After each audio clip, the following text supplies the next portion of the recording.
travail de préparation que vous avez fait en comité plus ouvert, plus large, avec l'ensemble des habitants. Déjà, je vais vous rassurer, je vais rentrer dans le détail, mais déjà vous dire que nous partageons vraiment tous les points que vous avez listés, à la fois en tant qu'interpellation que question, parce que je pense que ce sont les bonnes questions qui nous sont posées à nous, responsables politiques.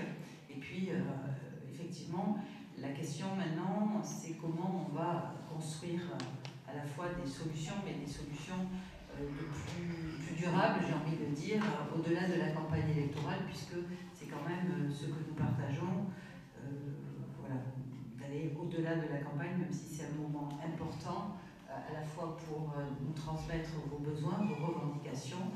Et donc là, j'ai beaucoup apprécié ce que vous m'avez indiqué là, quand vous m'avez accueilli, c'est aussi ce travail du collectif. C'est-à-dire qu'effectivement, je trouve très important que vous puissiez porter une parole partagée, commune, et pas uniquement, parce que vous le savez, lors des campagnes électorales, on a souvent des demandes individuelles de logement, de travail, etc. Alors elles sont légitimes aussi, ces demandes individuelles, mais c'est autre chose. En tout cas, votre force, votre poids est plus, j'ai envie de dire, est plus porteur pour vos intérêts, pour vos besoins et du coup pour la vie du quartier, si elles sont portées collectivement. Je faisais le parallèle avec les luttes que j'ai pu mener sur le plan écologique, sur le plan environnemental. Les luttes que l'on gagne, elles sont toujours collectives, et donc ça, j'apprécie et je salue la démarche que vous avez de ce point de vue-là.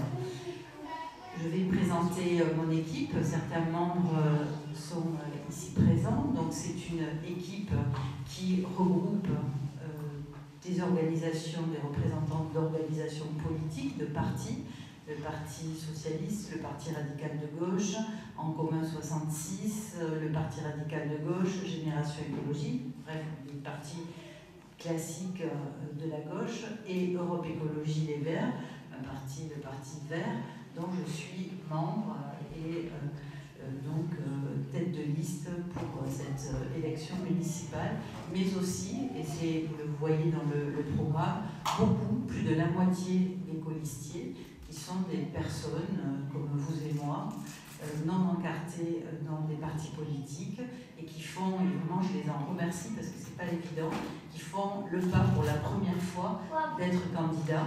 Ils sont jeunes, ils sont motivés pour Perpignan, et donc ils ont fait ce choix aussi, comme vous l'avez fait à l'échelle du quartier, de se retrousser les manches et puis de venir contribuer à la vie de Perpignan et surtout aux réponses qu'on doit vous apporter.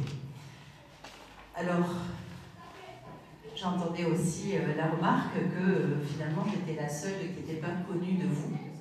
Voilà, je ne sais pas si c'est normal, mais en tout cas ça s'explique par le fait que c'est la première fois que je suis candidate à la mairie de Perpignan. J'ai pu participer à d'autres campagnes dans des listes, mais je suis bien attachée à cette ville, j'ai grandi dans cette ville, je suis arrivée ici auprès de ma mère, j'avais 1 an, et moi j'ai grandi dans un autre quartier, j'ai grandi au HLM des Haras, donc à Saint-Martin, donc je connais aussi à la fois la vie, alors c'était une autre époque, hein, je suis née en 1968, j'ai 51 ans, mais voilà, j'ai été animée à la fois par la vie dans un quartier, mais aussi par les organisations dites d'éducation populaire à laquelle je participais, que ce soit le week-end, pendant les vacances ou après l'école. Et donc je sais aussi ce que je dois à l'associatif et donc à tous ces mouvements d'éducation populaire. On passe aux questions ? On passe aux questions, mais je trouve important de me présenter. Voilà, à la fin. D'accord. Tout est très organisé, je vois qu'il ne faut pas dévier du cadre. Alors, la première question, le vivre ensemble dans notre quartier. Je liste dans le monde. D'accord. Alors, le vivre ensemble, moi je pense que c'est vraiment l'objectif premier, à la fois comme projet collectif des habitants, mais aussi c'est vraiment la pleine responsabilité du maire. C'est-à-dire que le vivre ensemble, c'est finalement ce que le maire, son équipe, doit organiser à travers toutes les compétences, que ce soit effectivement l'organisation de la concertation de la démocratie, que ce soit l'école, qui est vraiment, je vois qu'il y a une autre question, qui est vraiment le cœur à la fois du projet, mais au cœur des compétences municipales, parce que c'est vraiment là, de mon point de vue, que s'organise l'égalité des chances, de vivre ensemble et l'implication de tous les citoyens dans l'éducation des enfants.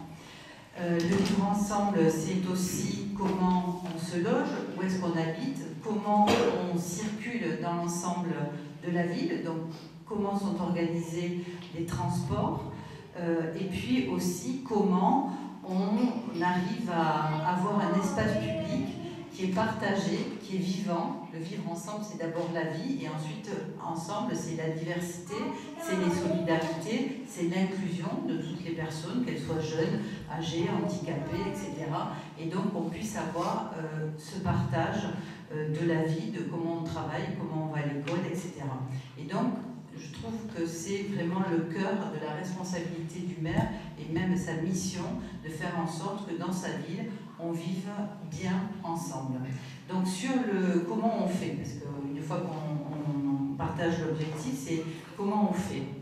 Alors là, on fait d'abord et avant tout avec les habitants, parce que moi, je pars du principe que les habitants, les citoyens sont les plus compétents, les plus experts pour trouver, apporter et organiser les réponses. Alors ça peut passer par un soutien très important aux associations, ça peut passer par des services publics, ça doit passer par des services publics, l'école, la sécurité, les transports, la santé publique, bref, tous ces services que peut amener une municipalité dans la proximité pour faciliter la vie de tous les jours, pour faire en sorte qu'on puisse accéder non seulement aux droits, mais aussi qu'on puisse finalement s'impliquer de façon très importante, en responsabilité, dans la vie de la cité. Donc ça veut dire le vivre ensemble, permettre ce vivre ensemble, ça veut dire avoir des pratiques d'une équipe qui sont quand même assez différentes de ce qu'on a connu jusqu'à présent.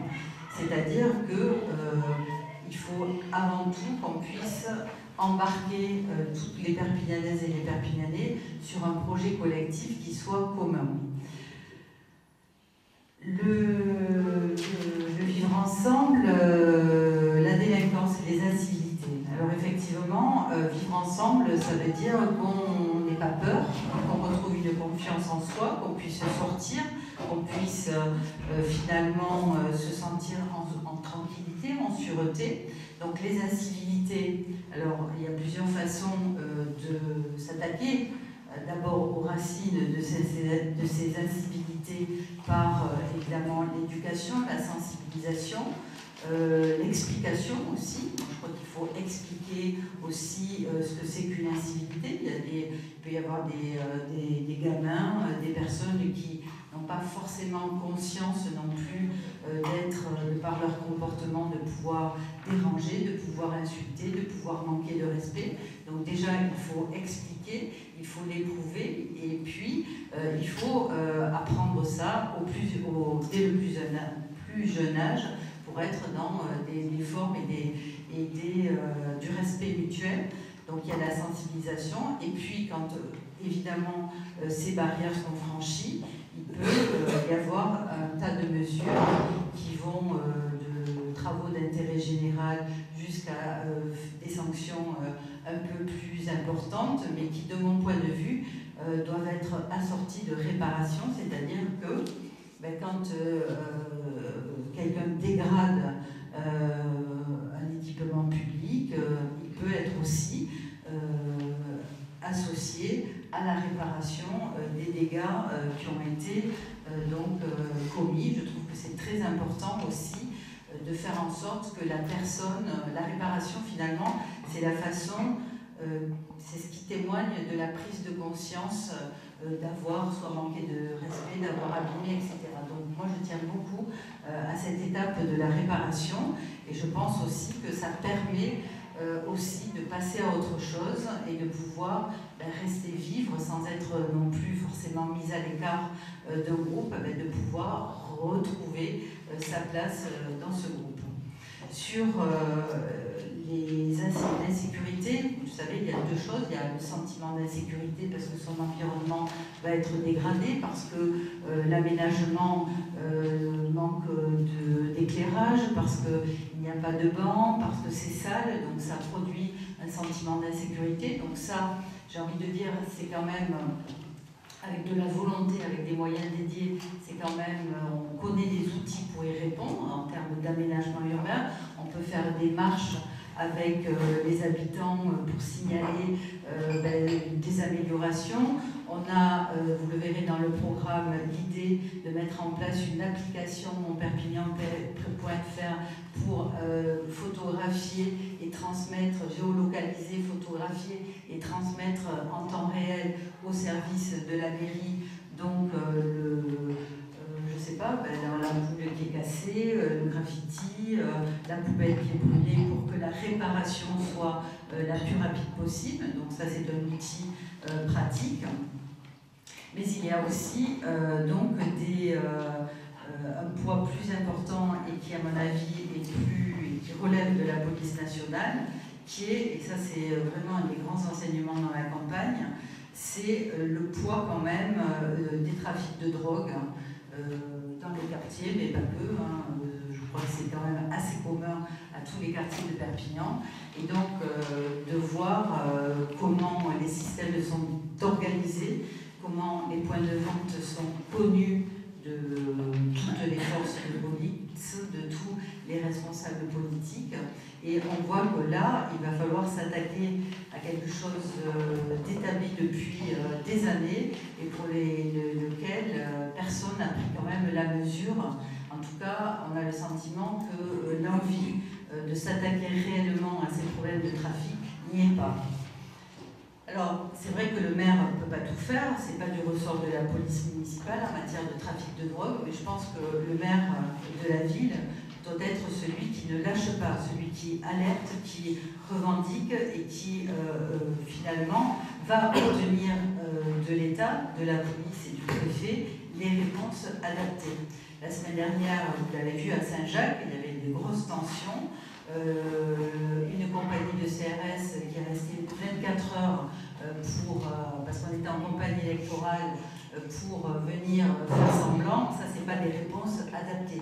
Donc là je pense qu'il faut arrêter de fermer les yeux sur ces trafics de drogue, vraiment, et de s'attaquer aux problèmes sociaux, parce qu'évidemment on le voit quand on dit qu'un guetteur va toucher dans la journée entre 50 ou 80 euros selon l'enjeu.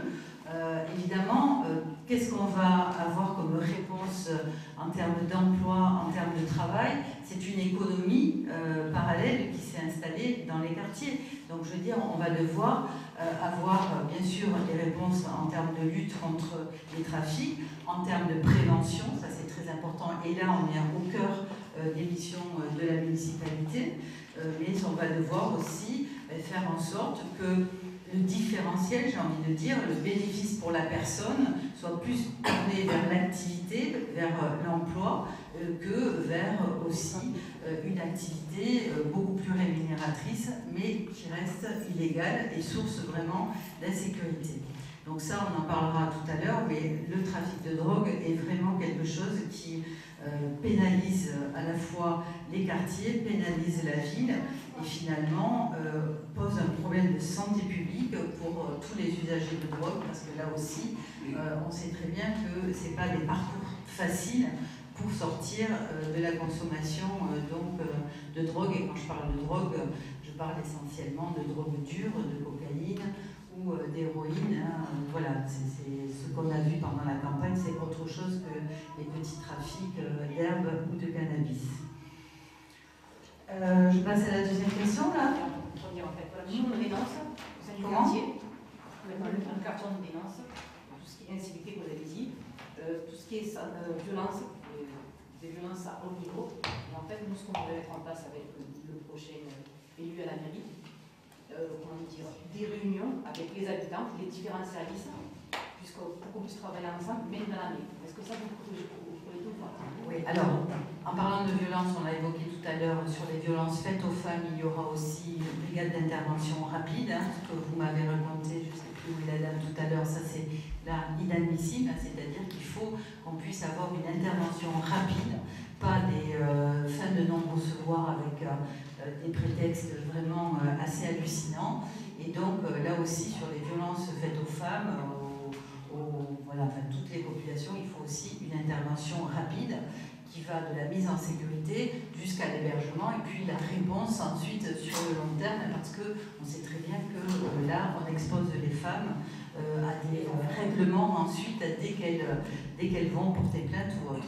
Donc sur la concertation, évidemment, la réponse en termes là, de police municipale, Mathias pourra compléter tout à l'heure, c'est évidemment la proximité, c'est-à-dire revenir sur ce qu'on appelait l'îlotage, c'est-à-dire des points de police municipale à proximité, mais avec donc du personnel formé, du personnel volontaire, et qui ne baisse pas le rideau. Sinon, ça ne sert à rien. S'ils sont de l'autre côté du rideau, au lieu d'être en situation de protection d'eux-mêmes et non pas en situation de protection des habitants, évidemment, c'est qu'il y a un échec collectif. Donc, moi, mais ça sera la méthode sur tous les sujets, c'est vraiment une proximité et une co-construction de la réponse. C'est-à-dire, c'est ce que je disais en début, c'est vous les experts. Et nous, on est là pour vous accompagner, pour vous donner les moyens et pour trouver des solutions ensemble.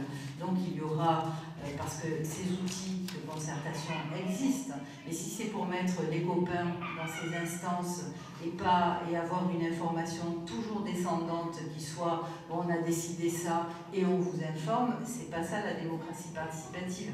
La réponse, elle doit venir du bas, être accompagnée, on forme les gens aussi, on a tous besoin, que ce soit élus ou habitants, on a tous besoin de se former aussi, de partager des expériences et puis d'être sur le terrain. Donc ça, c'est vraiment l'ADN de notre liste, d'être, pour tout ce qui concerne les choix politiques de la ville, d'être vraiment dans une concertation.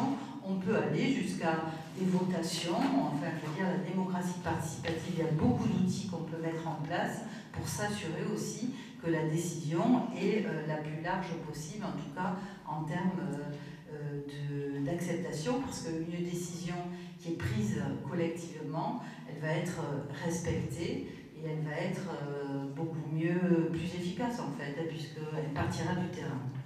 Je ne sais pas si j'ai répondu à vos questions ou si je dois préciser. C'est bon? Alors la seconde, parce que 40 minutes ça passe très vite, la famille et la jeunesse. Bon, ça revient aussi à ce qu'on a dit sur la place de l'école, de la jeunesse dans la politique de la ville. Et moi, ce à quoi nous tenons beaucoup, c'est à partir de l'école, une école qui, même sur le plan du bâtiment lui-même, peut être ouverte sur le quartier, que ce soit le week-end, évidemment, pas les salles de classe, mais il y a des bâtiments publics qu'on peut ouvrir et mettre à disposition des habitants. L'école, ça doit être finalement ce point de départ, de reconquête de toute la vie du quartier. Donc, comment on fait ? On construit un partenariat là aussi, notamment avec les associations qui sont en charge du périscolaire, d'organiser les temps en dehors de l'école. Et là, moi, on va travailler au fait que ces associations ne soient plus considérées comme des prestataires. Et ça, c'est très important parce que ces dernières années, vous savez, c'est le mécanisme d'appel d'offres. C'est plus du tout un projet qui est co-construit, ce sont des appels d'offres. Et donc, nous, avec X heures, X activités à tel coût, donc ce qui met aussi les travailleurs socio-éducatifs dans des situations de précarité. C'est souvent des contrats à durée déterminée, donc on ne leur permet pas de se former, de rester. Et moi, je pense qu'il faut professionnaliser tous ces métiers un peu plus. Et pour professionnaliser, il faut sécuriser les emplois. Et donc, nous, ce que nous souhaitons, c'est sortir de cette logique d'appel d'offres. On travaille à des pistes là-dessus pour refonder un projet éducatif qui soit là aussi co-construit avec les habitants, mais aussi avec ces associations qui savent et qui font toute l'année, ça c'est très important. Donc on mettra en place des passes, des passeports aussi, comme on l'a fait au niveau de la région, pour pouvoir accéder au sport, pour pouvoir accéder de façon plus facilitée à la culture, au séjour, aux classes vertes, enfin tous les dispositifs culturels qu'on peut mettre en place. Donc ça, vous le retrouverez de façon plus précise dans le programme. Et puis également la participation donc des familles à ce projet éducatif, avec une première étape qui sera justement, on verra comment on l'organise, mais des assises, en tout cas de donner la parole d'abord aux parents sur ce qu'ils veulent donc pour leurs enfants dans ces temps d'organisation périscolaire. Il y aura une mesure aussi phare qui est le passage des cantines en alimentation bio et locale, déjà parce que la santé, la réduction de l'exposition aux pesticides, au plastique pour les enfants, c'est quand même le minimum qu'on leur doit. Donc des enfants en bonne santé avec une alimentation locale et bio. Et puis c'est un levier économique aussi fort, puisque ça permettra aux agriculteurs et aux producteurs locaux de pouvoir travailler en direct et donc de pouvoir alimenter aussi nos cuisines. Et là aussi, l'idée, c'est d'arrêter, vous savez que jusqu'en fin 2021, le groupe Elior, donc une multinationale qui livre les repas à la cantine. Nous, l'idée, c'est que cet argent public, il profite vraiment aux habitants, aux producteurs locaux pour créer de l'économie et de l'activité, avec un axe fort aussi sur la lutte contre le gaspillage, parce que Perpignan a des indicateurs aussi importants, vous le savez, en taux de chômage, et des indicateurs en termes de santé publique qui sont extrêmement préoccupants, notamment chez les jeunes enfants, en termes de diabète, en termes d'obésité, ou même l'exposition aux perturbateurs endocriniens, donc toutes les substances chimiques et plastiques qui provoquent des troubles hormonaux très importants. Donc la santé, c'est aussi c'est à l'école qu'on l'apprend, et c'est de notre responsabilité de ne pas exposer les enfants à de futures maladies dites environnementales. Sur le plan aussi, pour favoriser l'école comme lieu de rencontre, on a imaginé de faire autour de l'école, alors toutes les écoles ne sont pas faites pareil dans leur environnement, mais d'avoir une rue aux enfants devant chaque école qui permet d'abord de protéger l'école et qui est un espace partagé, végétalisé, avec des arbres, avec des jeux, et que l'école aussi redevienne cet espace public partagé de rencontres, de discussions, de diversité et de jeux. Si un enfant peut jouer devant son école en toute sécurité, c'est aussi quelque chose de très important. Voilà une question. Je vais avoir une question parce qu'il faut savoir que notre quartier est un quartier jeune démographiquement. Cela mérite un investissement de discussion des services publics qui soit à la hauteur, ce qui n'est pas forcément le cas. Nous repérons plusieurs domaines où l'action publique doit être développée. De vrais moyens pour un accompagnement socio-éducatif avec des éducateurs spécialisés à l'attention des jeunes adolescents et des jeunes adultes en termes de scolarité, formation, d'accès à l'emploi. Un second point, des places suffisantes pour l'accueil des jeunes enfants en crèche, pour résorber une liste d'attente importante. Il faut savoir que sur le quartier, nous avons 55 enfants en liste d'attente. Un accompagnement des parents pour les soutenir face aux difficultés qu'ils rencontrent dans leur responsabilité éducative. Je peux répondre qu'à oui à tout ce que, puisque c'est quand même le cœur de ce qu'on porte, à la fois des services publics présents, mais avec le service public, c'est vraiment ce qui doit vous apporter des réponses concrètes et adaptées à vos besoins et à vos difficultés. Donc le type de réponse doit être discuté avec vous, parce que c'est vous qui allez nous dire de quoi, bien sûr, vous avez besoin ou même envie. C'est pas toujours des besoins, mais qu'est-ce qui vous paraît le mieux pour organiser cette vie-là, commune. Et ensuite, sur le plan financier, puisque évidemment on touche là à la fois des investissements en termes d'infrastructures, Donc un plan de rénovation des écoles, aussi qu'on va engager, un plan de construction supplémentaire de crèches, et puis, alors ça, l'investissement, moi je suis très à l'aise avec ça, parce que pour une collectivité, c'est pas le plus compliqué à débloquer. Je veux dire, investir, on sait, on peut emprunter, on sait où aller chercher de la subvention, que ce soit au département, à la CAF, à la région ou même à l'Europe, selon le type de projet.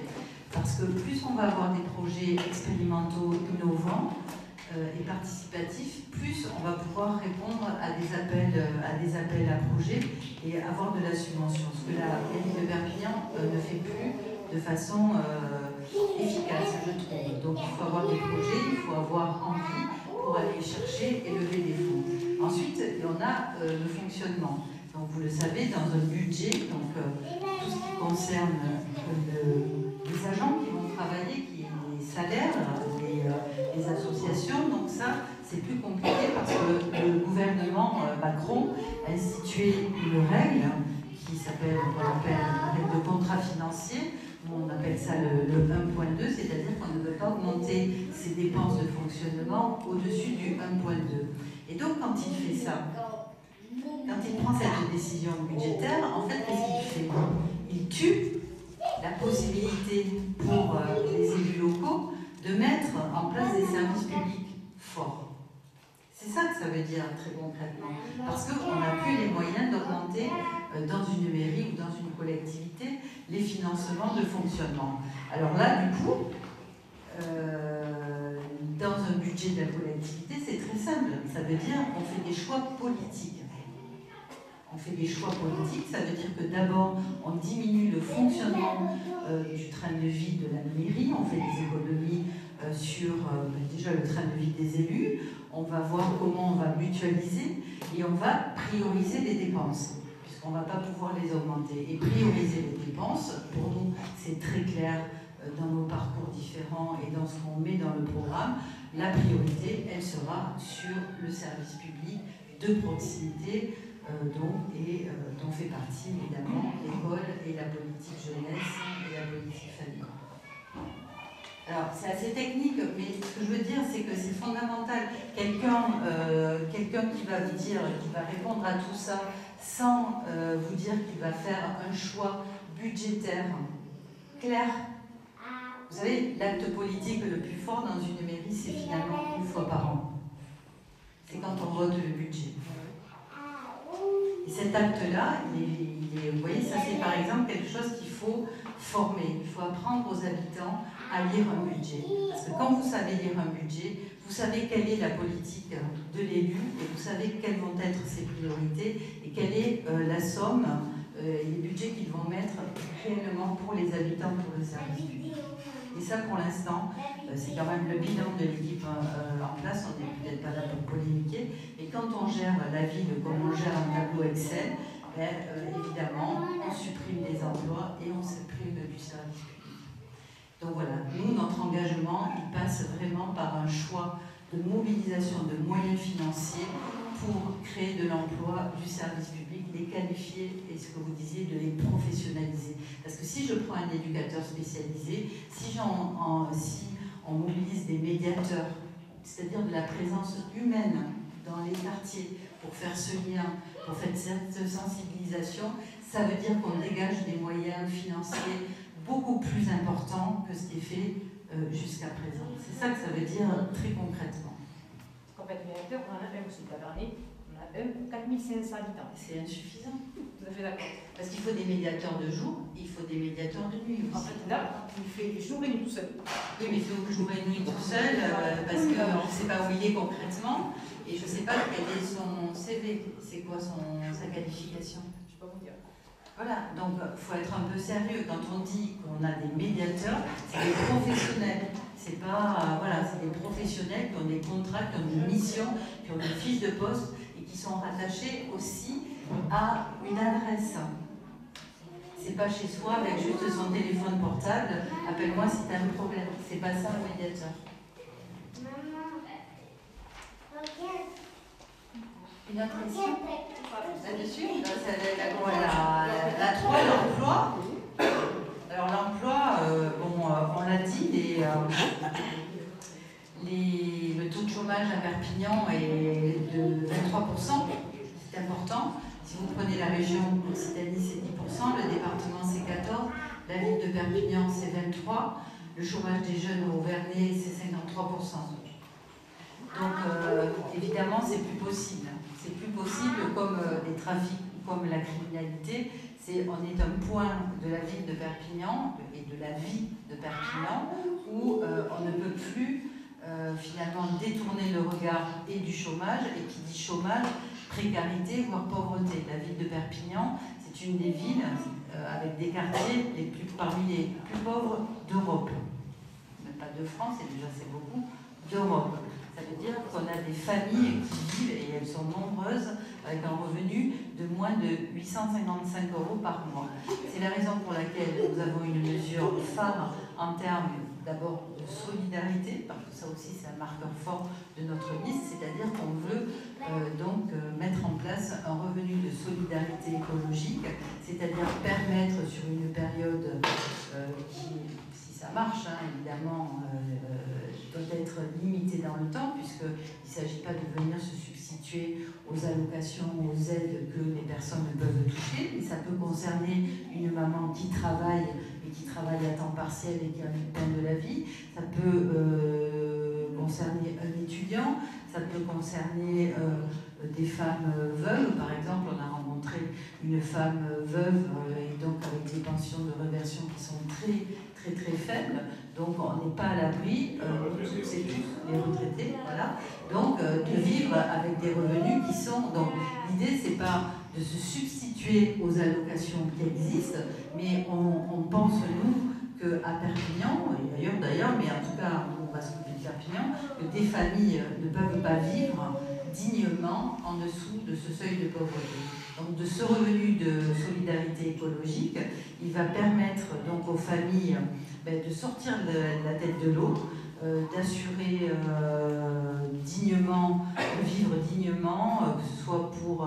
ça peut même être de payer une classe verte ou un séjour. Nous, les dépenses, il faut que ça corresponde à un projet de la famille. Les dépenses, évidemment, autour de l'alimentation, autour de la santé.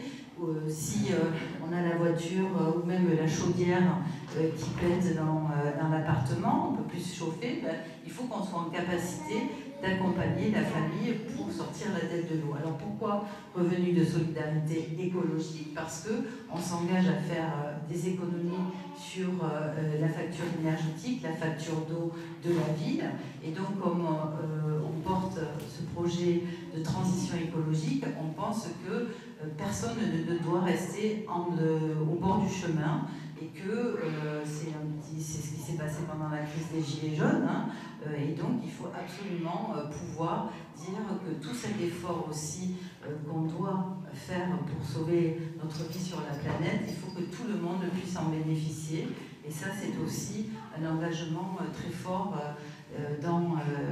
pour notre liste. Et l'emploi, c'est aussi l'accès à l'emploi, c'est aussi deux choses, c'est à la fois former, qualifier les jeunes, faire en sorte qu'ils puissent, dès le stage, trouver une réponse.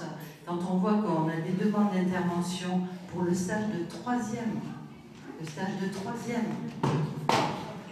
voilà, mais ça vous dit où est-ce qu'on en est de la société quand un élu est sollicité pour donner un coup de main pour un stage de troisième et que vous avez des enseignants, alors ils sont là dans la salle, mais tant pis je le dis, qui disent aux parents vous avez qu'à vous adresser à votre réseau, ça veut dire que voilà, l'enfant, le jeune et sa famille, c'est déjà la première discrimination et c'est déjà aussi le premier sentiment un peu de honte, c'est-à-dire l'enfant il va dire t'es même pas capable, papa, maman, de me trouver un stage. Donc nous on va mettre une bourse au stage dès la troisième, pour pouvoir faire en sorte que cet accès et que cette lutte des discriminations en fonction de son nom, de son adresse ou de sa coupe de cheveux, je dis n'importe quoi, puisse être levée. Donc ça commence très tôt, Ensuite, faciliter avec la région, puisque là c'est une compétence de la région, donc d'avoir et d'aller porter, de défendre aussi que les stages, les organismes de formation et des offres et du nombre de places suffisantes des jeunes. Et une fois qu'ils sont formés, ben, il faut quand même qu'ils trouvent un boulot. Et là, on est sur du développement économique. Et nous, notre idée, puisque vous savez que Perpignan, c'est quand même le tissu économique est très fragile, que ce soit le commerce, l'agriculture, le tourisme ou le bâtiment ou la logistique avec le marché CHA, on est face à deux problèmes. Le premier, c'est que c'est des secteurs qui sont déjà impactés par le réchauffement climatique. L'agriculture, là, il y a 15 jours, la tempête Gloria, on a des agriculteurs qui, en moins d'1 an, ont subi 2 calamités, 2 catastrophes. Voilà, donc l'année dernière, la canicule, les inondations. Donc le tourisme, c'est pareil. Cet été, on a vu une chute donc de la fréquentation parce que les gens ont préféré aller là où il faisait plus frais. Donc on doit vraiment accompagner toutes ces activités, toutes ces entreprises pour la transition écologique, pour déjà non seulement pas perdre les emplois, mais faire en sorte qu'au contraire on soit très innovant et qu'on ait des nouveaux métiers qu'on appelle les emplois verts.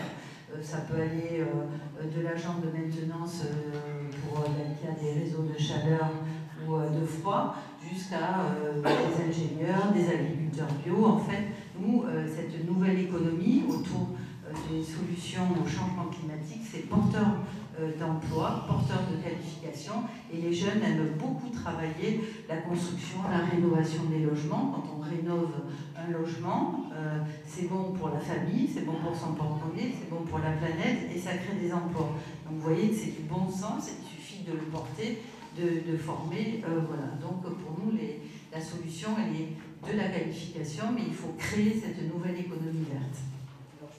Pour l'emploi, l'absence de perspective d'emploi au nombre d'habitants, et notamment pour les jeunes générations, est à l'origine de bien des maux que connaissent nos quartiers. Même si ce n'est pas la compétence première de la mairie, il nous semble de sa responsabilité de coordonner les efforts publics et privés pour développer la formation, l'emploi, la création d'entreprises dans nos quartiers. J'ai un peu répondu, mais c'est vrai que l'échelon important, il y a 2 échelons. Il y a la communauté urbaine, et là vous savez, puisque c'est de sa compétence de gérer notamment l'implantation des entreprises sur le plan du foncier, et puis ensuite l'autre échelon important, c'est la région. Parce que la région, c'est la collectivité qui va aider directement et concrètement l'entreprise, le commerçant, de l'installation jusqu'à l'export, en fonction de là où on est, donc l'entreprise et l'activité. Il y a aussi l'université, la formation, c'est de la compétence de la région. Et là, quand nous serons en responsabilité, évidemment, on aura un rapport privilégié avec notamment la région. Moi, je suis vice-présidente de la région, je connais finalement comment ça marche, je connais les dispositifs, et voilà, donc je serai plutôt à l'aise et plutôt compétente pour aller chercher donc, tous ces dispositifs de développement économique et de formation de qualification pour bien le connaître. Voilà. Parce que beaucoup sur le quartier sont découragés scolaires. Oui. Donc, dès 14 ans, ils sont face à la rue. En fait, ils n'ont pas accès ni à la formation, ils ont accès à rien. Pour savoir, en fait, pour aller, ne serait-ce qu'au Pôle emploi, il faut prendre 2 bus. Voilà, ils ont ni le financier, et d'un côté, en fait, ils sont abandonnés et découragés surtout. Alors moi, je pense qu'il y a, sur les bus, vous le verrez, on a une mesure qui est la gratuité des bus, mais on en parlera tout à l'heure, pour faciliter cette circulation et de pouvoir se rendre au boulot, se rendre à Pôle emploi, se rendre chez le docteur où on veut, aller faire la fête aussi. Donc ça, c'est un aspect.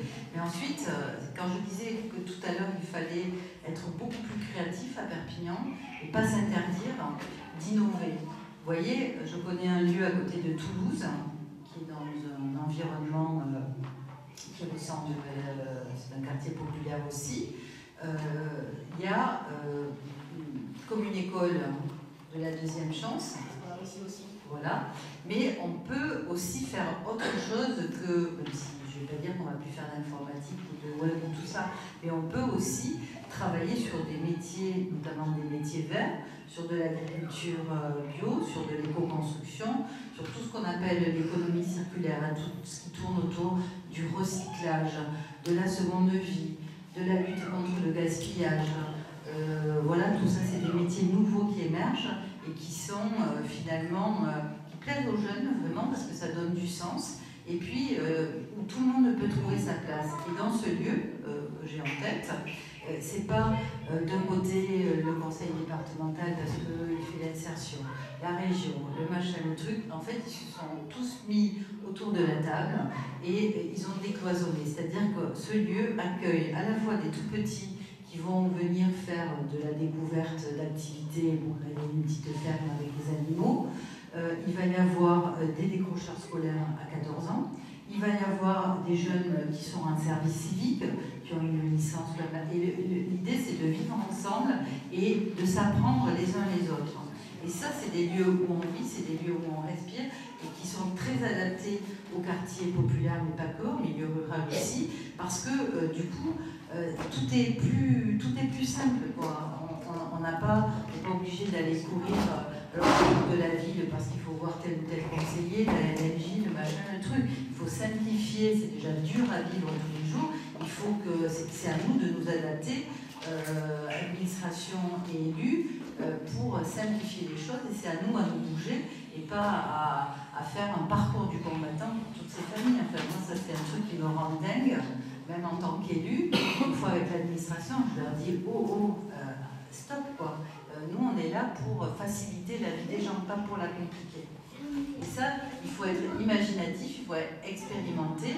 Et moi, je crois beaucoup au lieu au sens large, hein, parce que on y rentre, on y invente, on fait ensemble, on crée, on discute, on dialogue. Donc, partout dans les quartiers, partout où ça sera pertinent en lien avec les habitants, on réfléchira d'abord au lieu et ensuite, c'est comme l'auberge espagnole, on y vient tous avec ce qu'on sait faire, avec nos envies, des fois avec nos colères, hein, des fois on n'est pas content, on est de mauvaise humeur, c'est pas grave, on rencontre un collectif et on fait. Et moi je crois beaucoup à ça.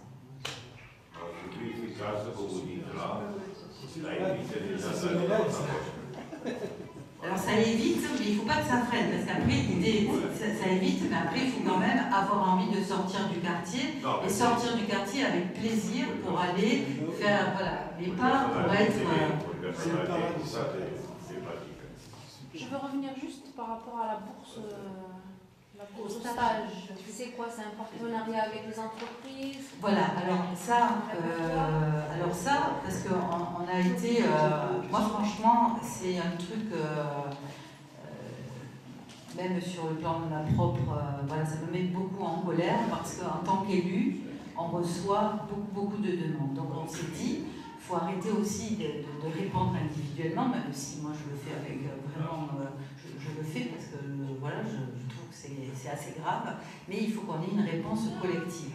Et donc la politique, au sens de la politique publique. Et donc là, on est en train de le mettre en place au niveau de la région. Donc du coup, on a cette expérience-là et on va le faire au niveau, bien sûr, de Perpignan, de l'agglomération. Effectivement, c'est un partenariat avec les entreprises, avec les professions libérales. Vous pouvez être en stage aussi chez un architecte, chez un médecin. Enfin, un médecin, c'est peut-être un peu compliqué. Mais voilà, donc, parce que vous savez, je pense qu'il ne faut pas être voir tout en noir non plus. Il y a plein de gens, sauf qu'on ne le sait pas, qui ont envie aussi d'aider, de s'ouvrir, de rencontrer les autres, etc. Donc le tout, c'est de pouvoir avoir un peu comme une plateforme, hein, comme une plateforme où ceux qui ont des offres, ils déposent, et ceux qui... voilà, donc ça c'est très facile à organiser, il faut le porter, en faire la communication. Peut-être on peut trouver aussi un système qui valorise par un prix, voilà, enfin, je ne sais pas, c'est à inventer aussi, mais voilà, il y a plein de choses qui peuvent du coup bonifier, même les entreprises sont soumises à la responsabilité sociale. Donc ça peut être aussi, hein, vous savez qu'ils sont attachés à leur image aussi, les entreprises, ça peut être aussi un vecteur de communication positive pour telle ou telle entreprise, de dire moi je participe à ce dispositif et ça leur fait de la pub aussi, hein, vous savez, ils peuvent aussi, ils savent bien faire, notamment dans l'écologie ou dans le socialement responsable, ils savent très bien faire ça. Oui. Bah là, c'est, là, ça rigole pas ici.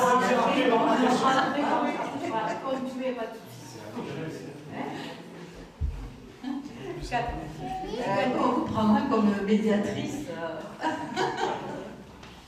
Alors, l'égalité de traitement. Les rapports entre la mairie, ses élus, ses services et les habitants ou associations qui animent sont, nous en ferons l'expérience tous les jours, marqués par le manque de transparence, l'arbitraire, voire le favoritisme. Nous souhaitons que des règles claires et vérifiables soient établies pour garantir l'égalité de traitement à situation et besoins similaires. Attribution de logement, emploi aidé, subvention. Et oui, alors là, la liste serait longue aussi, effectivement, on n'en est pas là pour. Mais très vite, effectivement, on arrive, de mon point de vue, au bout d'un système qui a commencé il y a 50 ans, ici à Perpignan, et je crois qu'effectivement, on est au bout de ce système de promesses, de favoritisme, pour ne pas dire plus. Donc, en fait, comment on fait pour sortir de ça? Déjà, nous, on ne vous promet rien. Déjà, pendant la campagne électorale, c'est très clair, on ne vous promet rien. Par contre, on prend des engagements. C'est un peu différent. C'est-à-dire qu'on s'engage, là, comme on vous le dit, à organiser ces instances de dialogue, on s'engage sur de l'investissement, on s'engage sur la gratuité des transports, on s'engage sur le revenu de solidarité écologique, bref, donc on s'engage, mais on ne promet rien. Ça, c'est le premier point.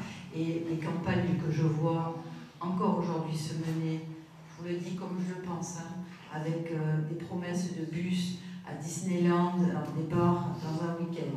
Tout ça, moi, franchement, ça me dégoûte. Je le dis parce que c'est prendre les habitants, c'est les acheter pour vraiment rien non plus. Franchement, c'est l'indignité absolue.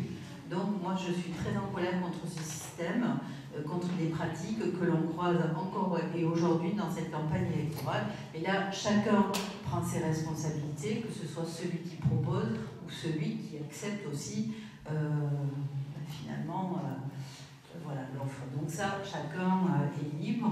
Voilà. Moi, je suis vraiment très en colère contre ça et franchement, ouais, c'est de l'ordre du dégoût. D'autant plus qu'on voit la situation dans laquelle on est. C'est-à-dire qu'on peut organiser des loisirs, mais il faut que ça fasse partie d'un projet. Une campagne électorale, ce n'est pas un projet, c'est de l'achat de voix, ce qui est quand même différent. Sur donc comment on est transparent, on est transparent en changeant les pratiques. Déjà, nous-mêmes, on va déclarer nos revenus, on va déclarer les sollicitations qu'on peut avoir au niveau des grands groupes. Par exemple, quand on va sortir la gestion privée de l'eau, voilà, enfin, vous savez que les élus reçoivent aussi beaucoup de sollicitations de grandes multinationales pour avoir des marchés. Bon, mais ça, on déclarera les rendez-vous, etc. Sur les subventions, c'est pareil, les subventions, elles sont votées, elles sont publiques.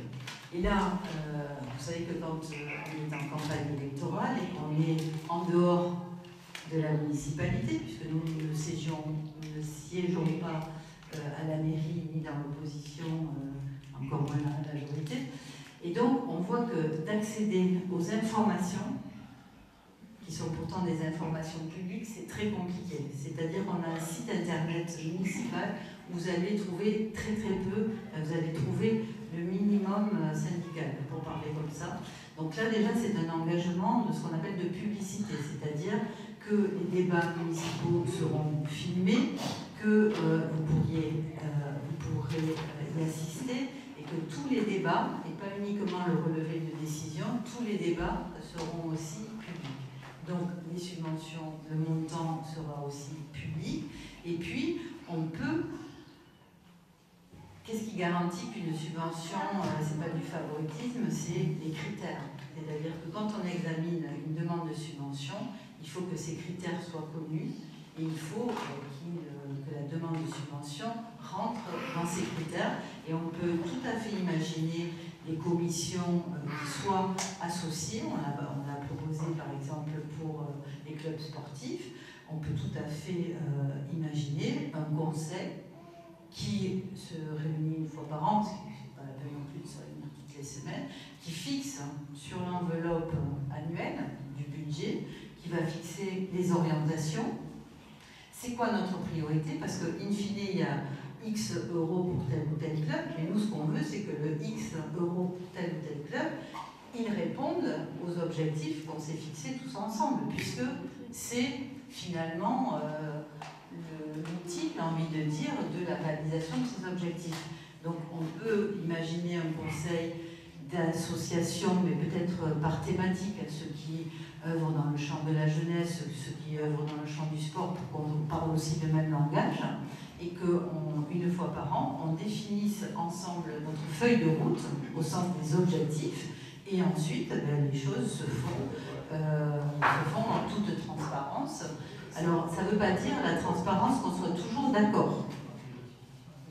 Voilà, il faut dégager du consensus, mais il y a des fois où on va dire, ben là, on n'est pas d'accord, donc on va acter une forme de divergence. Mais c'est pas grave, on n'est pas dans la vie, dans les familles ou dans les couples, on n'est pas obligé d'être d'accord sur tout.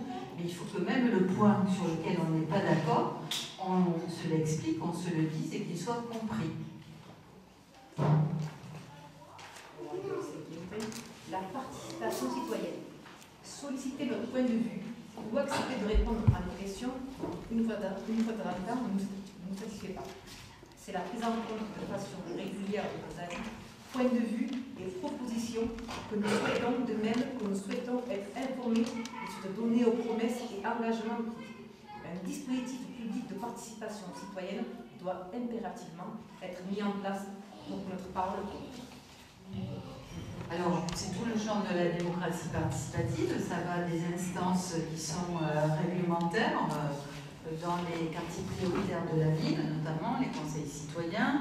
On peut inventer, et on s'est engagé à mettre aussi un conseil citoyen des jeunes.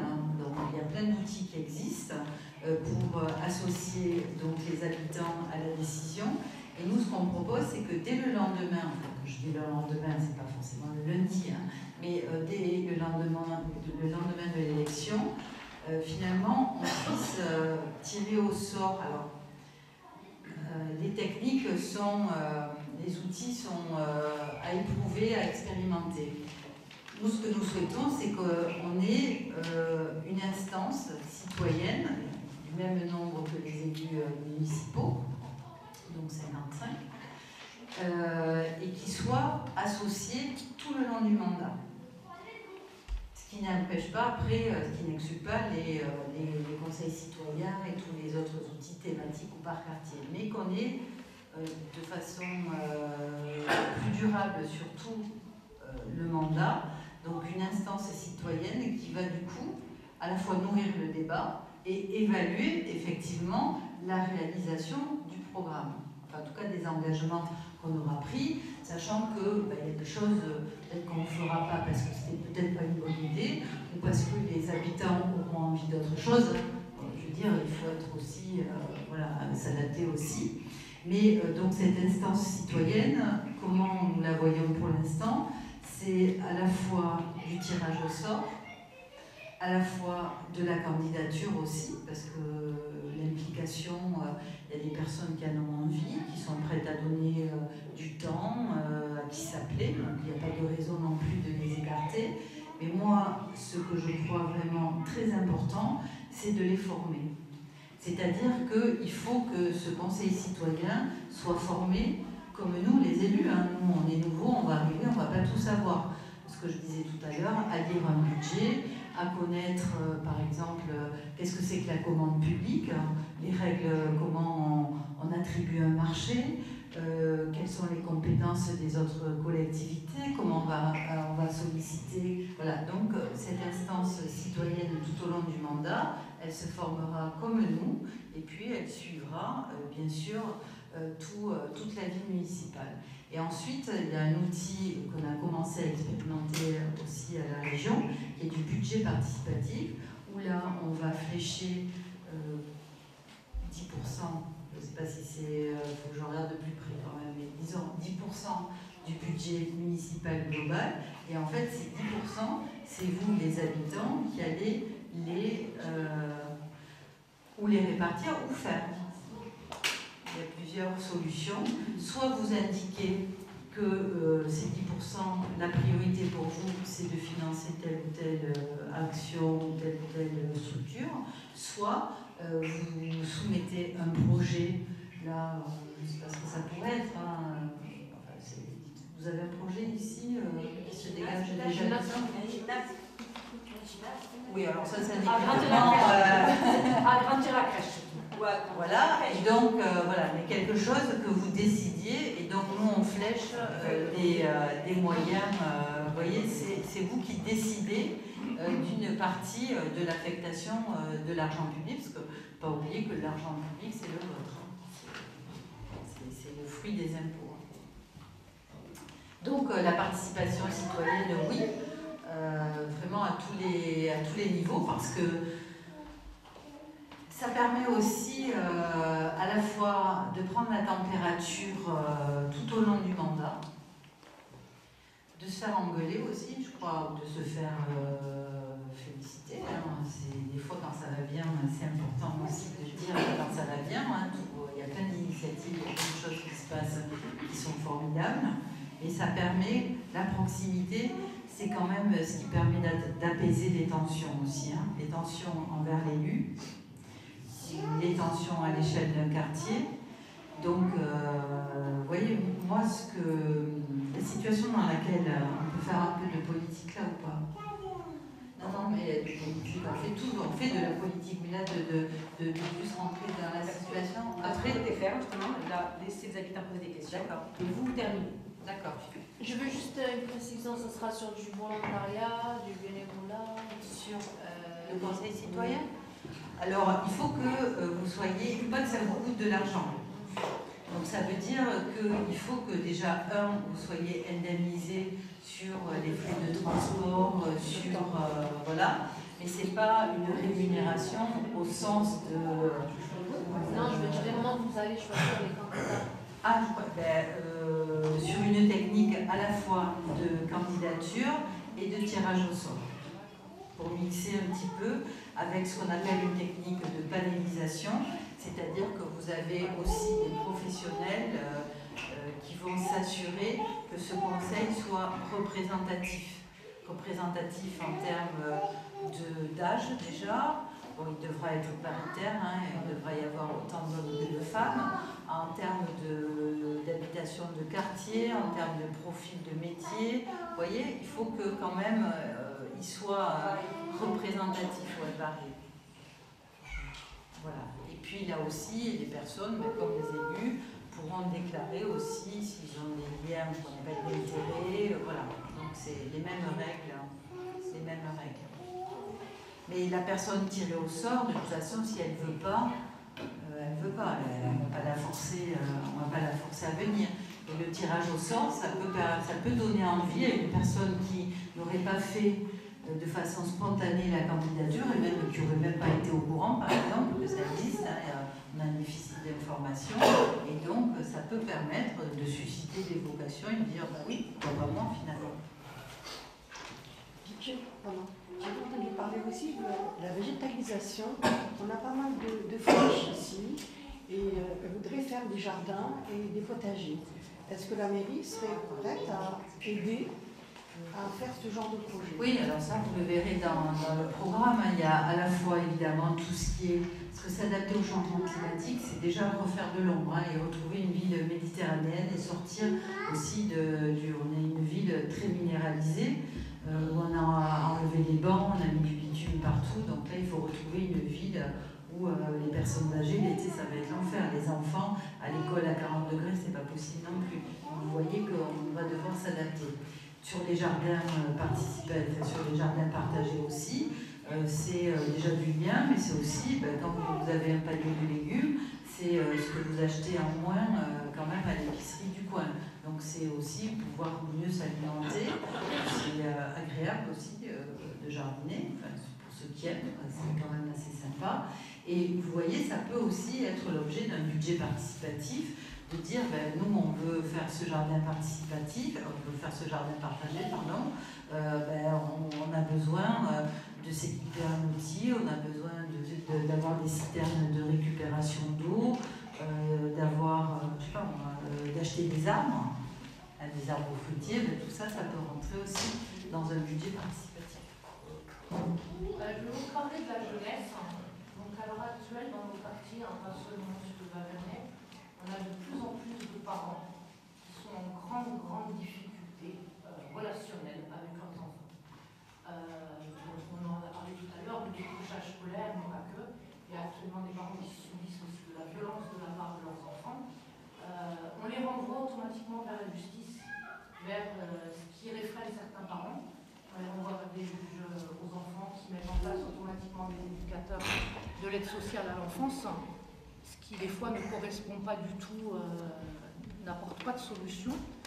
À l'heure d'aujourd'hui, est-ce que la mairie serait prête, enfin vous en tant que maire, vous seriez prête à créer des structures d'accueil pour recevoir ces familles qui ont besoin d'un soutien, qui ont besoin d'être écoutées, orientées vers des personnes autres que la justice? Là aussi, on ne va rien inventer. Ces solutions, elles existent. Elles existent partout. Il suffit d'avoir de la volonté et de reprendre un petit peu les choses en main. Je vois Jean-Paul Carrère, tous ces lieux, il y avait des lieux avant dans les quartiers qui existaient, des lieux de médiation, des points écoute parents-ados. Moi-même, j'ai travaillé au 35 quai Vauban, tout ça, ça a existé. Donc le tout, c'est de reprendre vraiment les choses en main, de se donner les moyens et de le prioriser. Je vous le redis, le budget, c'est vraiment très important parce que c'est là qu'on indique là où on va mettre l'argent public et pourquoi faire. Et donc, tous ces lieux existent, tous ces points de médiation, de toute façon, tous ces lieux de dialogue, de remise en lien, d'écoute et de prise en charge dans la société dans laquelle nous vivons, c'est plus que... Pour moi, c'est une urgence. Vous, en tant que maire, vous allez vraiment mettre un accès sur ça? Oui. D'autant plus que j'en connais, pour y avoir moi-même travaillé dans une autre vie, j'étais plus jeune. Moi, je suis psychologue de formation. Et donc, j'ai travaillé et je sais... La justice ne répond pas toujours forcément aux questions et aux problématiques des familles. Oui, alors des fois, ça peut être nécessaire parce que quand on dit justice, c'est de la protection. Et parfois, la protection, elle est nécessaire aussi. Après, le problème aussi, c'est les fonctionnements en termes de moyens, d'intervention. Je ne sais pas, quand vous avez 400 dossiers à gérer aussi, c'est pas possible. Et après, c'est pareil. Moi, je ne pourrais pas faire celle qui vous avant c'était mieux.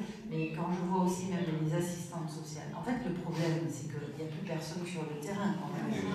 L'assistante sociale, qu'est-ce qu'elle fait? Elle est devenue, par les conditions de travail, le nombre de dossiers, qu'est-ce qu'elle fait? C'est quelqu'un qui instruit du dossier, qui est ce qu'on appelle une politique de guichet, et qui est plus sur le terrain.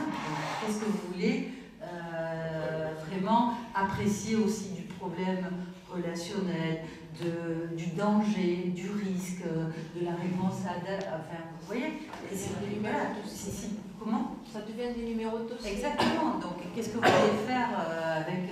si vous réduisez les gens à des dossiers, et dans le dossier, il y a le nom, il y a le quartier, donc les a priori, c'est quand même terrible.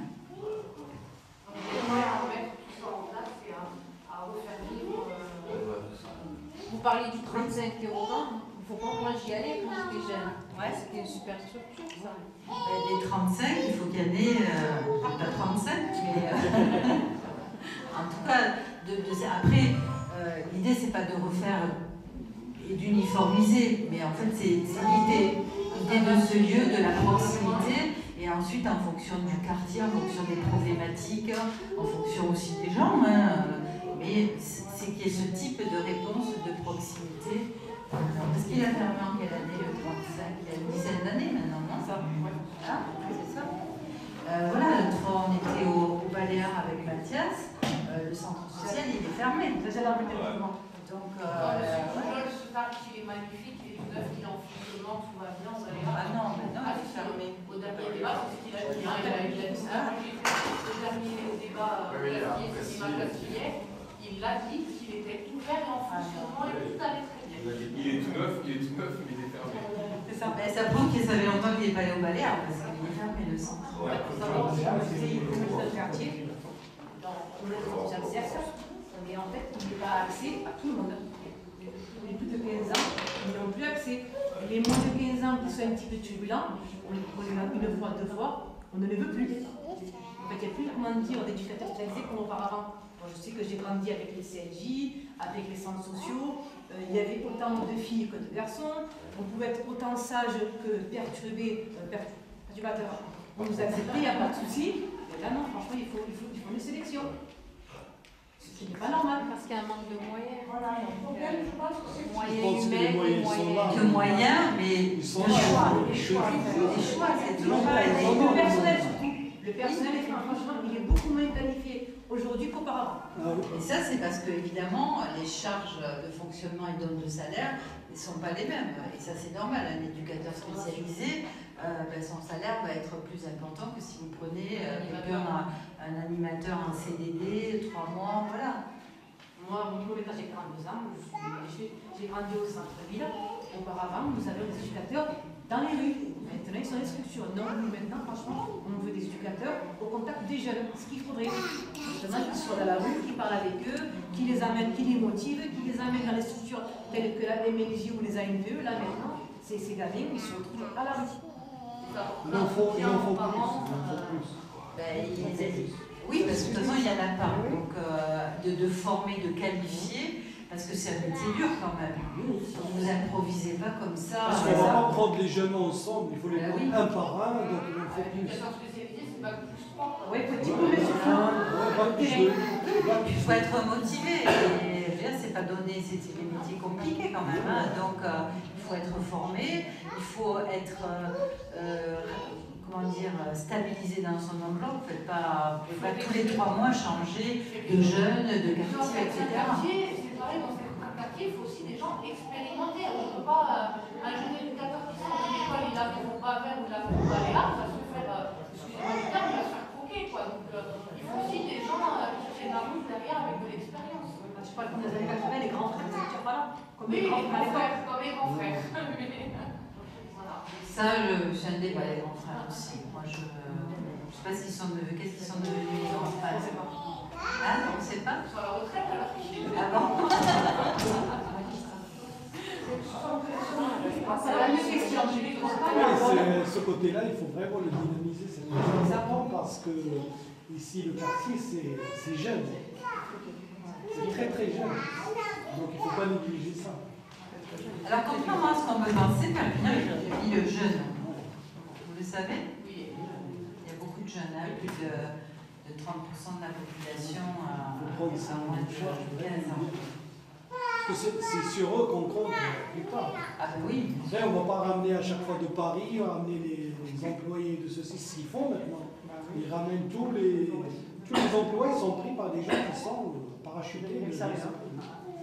Puis là, on a parlé de la commande publique aussi. La commande publique, vous avez des clauses d'insertion. Et donc là, c'est un levier aussi pour l'emploi. Quand vous faites une commande publique, il faut l'écrire évidemment dans le cahier des charges, mais après, il faut contrôler.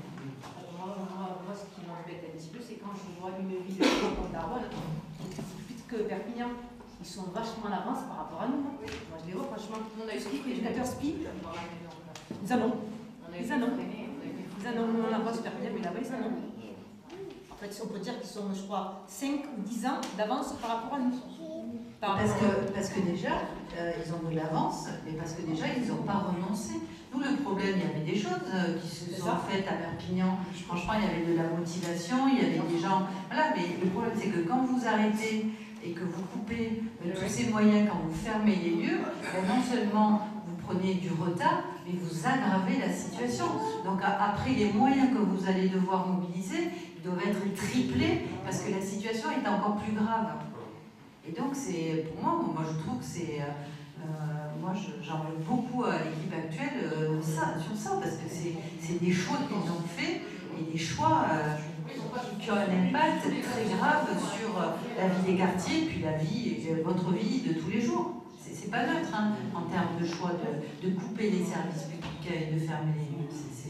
On voit les dégâts que ça fait. Hein. Moi j'ai une question aussi à poser par rapport aux cantines. Donc on entend parler du bio, du local, il n'y a pas de souci. Par contre, moi quand je vois que certains parents sont mécontents, parce qu'à Perpignan nous avons deux types de repas. Un substitution, donc végétarien, et un classique. Vous n'avez pas tous les jours le VG. Ah non, c'est le choix. Soit on choisit le repas végé, soit le repas végétarien toute l'année, tous les jours des légumes. C'est toute l'année. C'est pas végé, c'est sans la viande. Non, les enfants, c'est végétarien. Dans cette Il n'y a pas d'œuf, il n'y a pas de poisson. c'est végétarien. Donc il y a des steaks au soja, steak quinoa, steak. Mais c'est deux menus. Alors ça, je peux à 100% sûr. C'est pas dans toutes les cantines alors, parce que nous, c'est pas C'est pas dans toutes les cantines. Voilà. Non, c'est pas dans toutes les cantines de personnes. C'est 100% végétal. Voilà, c'est soit le menu classique, soit le menu. C'est pas dans toutes les cantines, et souvent c'est des menus végétariens. Franchement, moi j'en ai goûté, parce que j'ai 5 enfants, j'attends aussi. Je ne mange pas à la cantine encore. Franchement, c'est pas bon. Non, c'est pas bon. Ah d'accord, après c'est bon. J'ai ma fille qui mange des légumes même à la maison.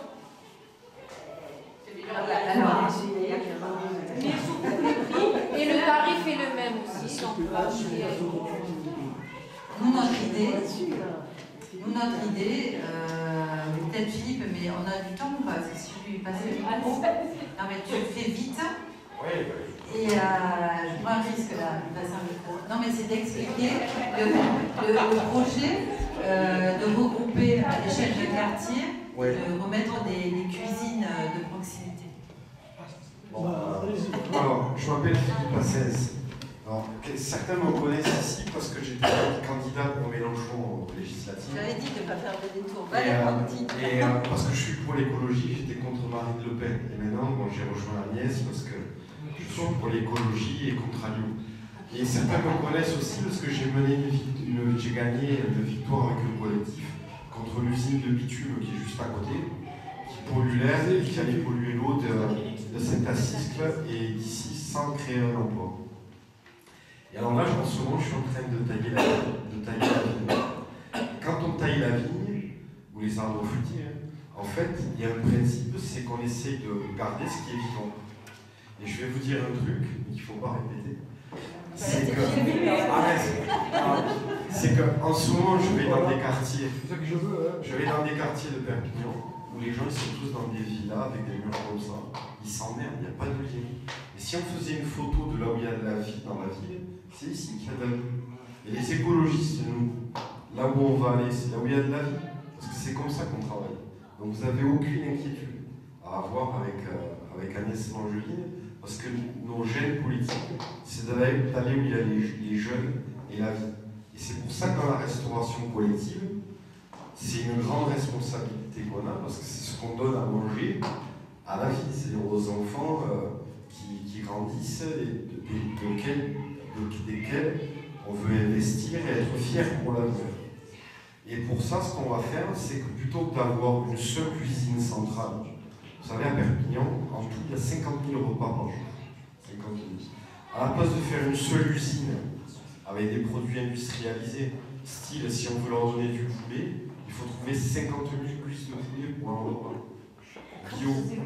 Donc forcément, ça porte des modèles qui sont industrialisés. Et donc nous, ce qu'on veut faire, c'est éclater ça et faire des cuisines, des vraies cuisines par quartier de ville, qui permettront de servir l'école primaire, maternelle, le collège, bon, c'est le département, mais c'est pas grave, le lycée, l'EHPAD avec les personnes âgées, ou même les personnes, les dames qui sont seules avec des jeunes enfants, vous parliez de la crèche, celle qui a l'enfant qui n'est pas à la crèche, et qu'à la cantine il y a des problèmes qui doivent faire à manger et tout, elle peut aussi très bien aller chercher des plats chauds qui soient de bonne qualité. Je pense à c'est un restaurant combien ça? Non, c'est une espèce de food lab, quoi, en fait, par quartier, par milieu de vie, qui permettrait de faire une cuisine centrale collective pour servir tout ce qui est restauration au foyer, à un prix, comme aujourd'hui, 80. Et à 3,80, on est capable aujourd'hui de sortir des menus bio et locaux. Et si jamais on veut moins de viande, vous savez pourquoi on veut moins de viande? Parce que la société Elior qui a le contrat aujourd'hui, c'est elle qui a signé le traité de libre-échange avec la viande de bœuf aux hormones et aux farines de sang des États-Unis. Parce que les Américains, ils mangent des steaks. Mais les avants, les vaches, ils ne les mangent pas. Ils font des steaks hachés pour donner à la restauration collective.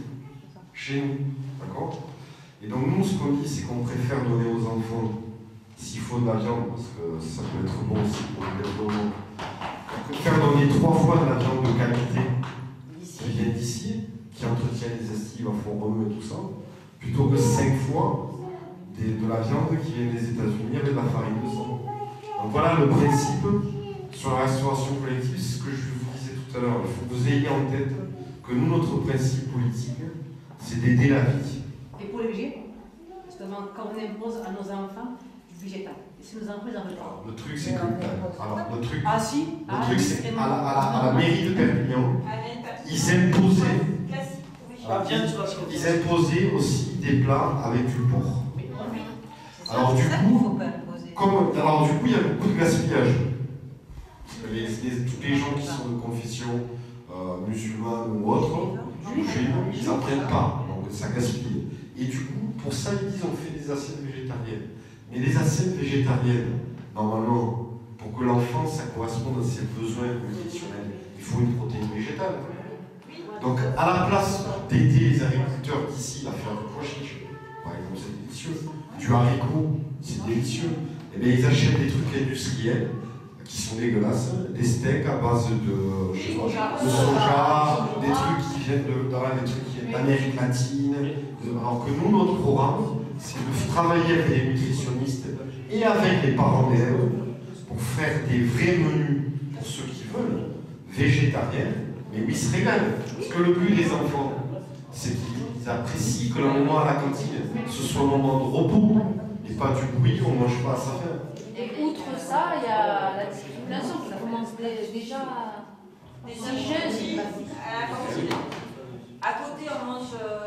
Et oui, tout petit, bon, quelque chose. Les enfants, j'en ai 5 ou 6, et puis quand ils ont des saucisses, les copains, ils vont signer, puis maman, il a eu de la saucisse. Moi, j'en ai pas. Des saucisses de volaille, ça existe. Non,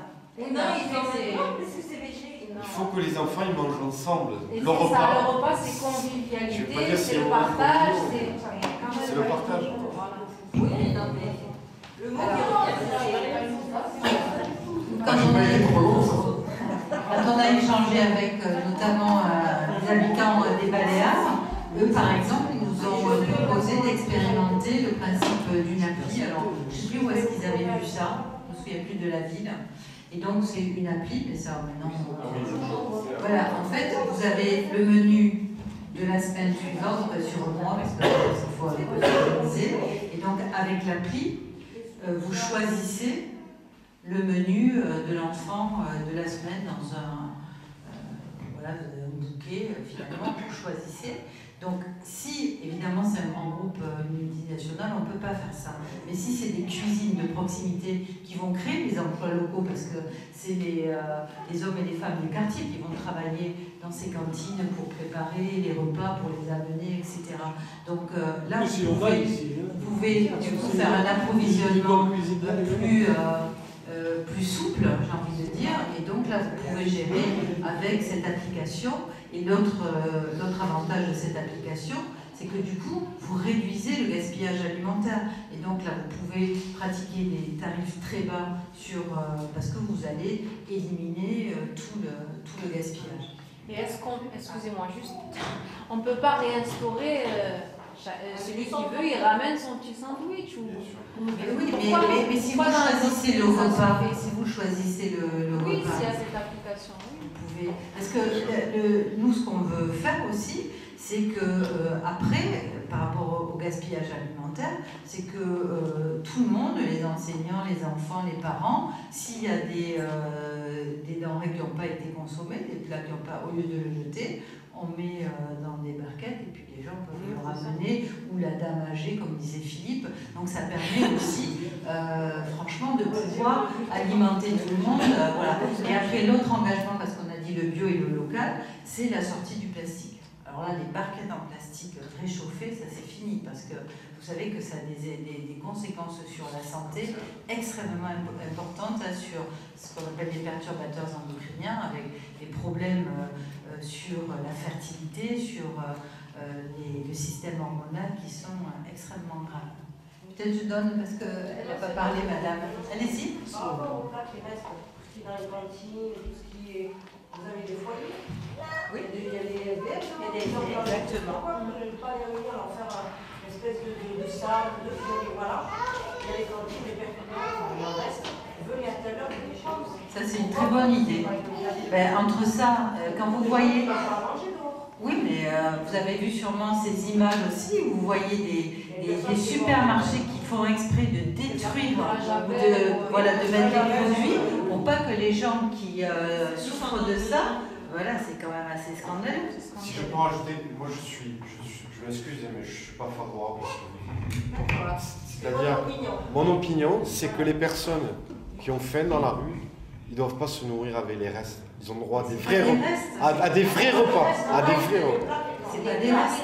Ah, je croyais que vous disiez... C'est justement si tu luttes contre le gaspillage, comme on dit que tu peux ramener, tu peux aussi en faire bénéficier des fruits. Oui, mais pas forcément avec les restes. Ils ont droit à des vrais repas. Comme tout le monde. Les pains touchés, veut dire par là. Les pains touchés. Ah voilà, les pains touchés. Non, mais là, nous-mêmes, on ne parle pas de reste. C'est de faire, pour lutter contre le gaspillage, c'est que tout ce qui n'a pas été consommé puisse être distribué ou même ramené à la maison. C'est des repas. Voilà, actuellement, dans les écoles de Perpignan, et je pense que vous êtes d'accord, quand l'enfant ne mange pas à la cantine, il faut prévenir 48 heures avant, même en cas de maladie. C'est-à-dire que mon enfant attrape la gastro le samedi, ne viendra pas à l'école le lundi et le mardi parce que je vais le garder à la maison parce qu'il est malade. Je payerai le repas de lundi, je payerai le repas du mardi. Même avec un certificat. Même avec un certificat médical, ça ne passe pas. Et la question que je pose, c'est est-ce que vous, avec ce que vous proposez pour les cantines, ce changement qui m'a l'air très très bien, il sera possible que ça s'arrête? Oui, puisque finalement, ce repas qui n'aura pas été consommé, on va s'en servir, on va lui trouver une autre destination. Donc on va pas le... moi je veux aussi un certificat médical. Je pense qu'on peut trouver un moyen, oui. Puisqu'on parlait, s'il y a un certificat médical et un justificatif, il ne serait pas pris en compte. Par contre, voilà, si c'est pour un confort ou quelque chose de voilà, il n'y a pas de raison. Oui, quitte à ce qu'on le lisse sur le mois d'après, parce qu'après, au jour le jour, c'est un peu compliqué, mais on peut trouver un système. Et par contre, ce à quoi aussi nous tenons beaucoup, c'est à l'accès pour toutes les familles à la cantine. C'est-à-dire même les hommes et les femmes qui ne travaillent pas doivent pouvoir inscrire leur... Je sais. Alors là, moi, on est nombreux. Hein, ou alors même des inscriptions, par exemple, à la semaine d'après. Moi, par exemple, j'ai un rendez-vous médical avec un spécialiste. C'est pas moi qui choisis, c'est pas moi qui mais par exemple avec un spécialiste. On a des rendez-vous longtemps à l'avance. J'ai un rendez-vous avec un neurologue, il me met un rendez-vous à 12h30.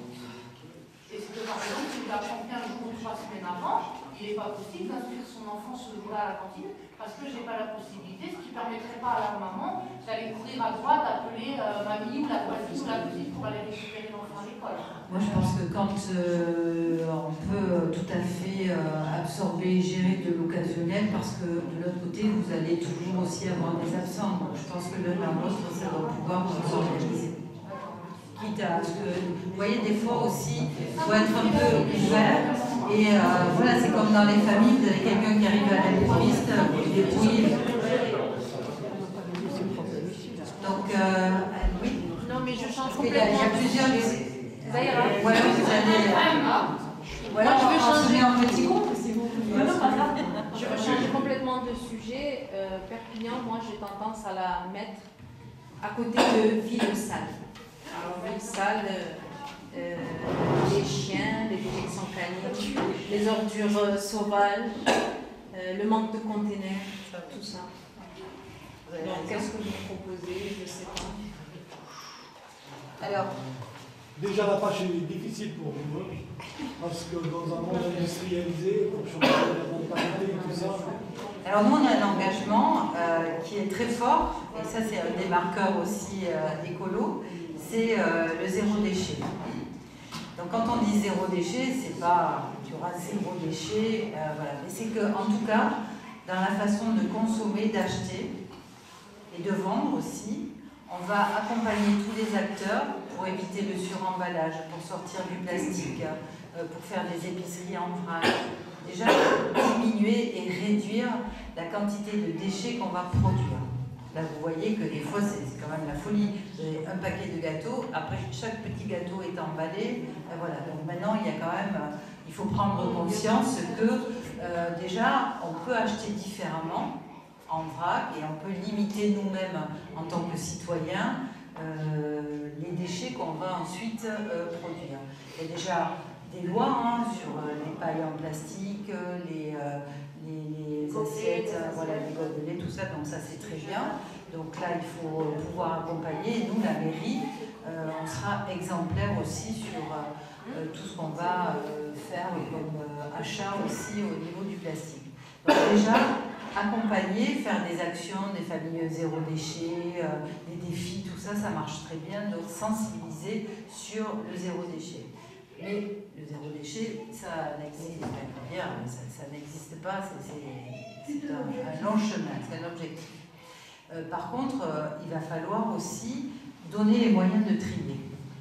Parce que Perpignan, on est très en dessous des objectifs en termes de tri, que ce soit le tri du papier et du carton, que ce soit le tri du verre. Et puis maintenant, la loi oblige à partir de 2022, donc c'est demain, 2022 à l'échelle de 120 000 habitants, on va devoir finalement venir chercher le biodéchet, c'est-à-dire tous les restes alimentaires, en porte-à-porte.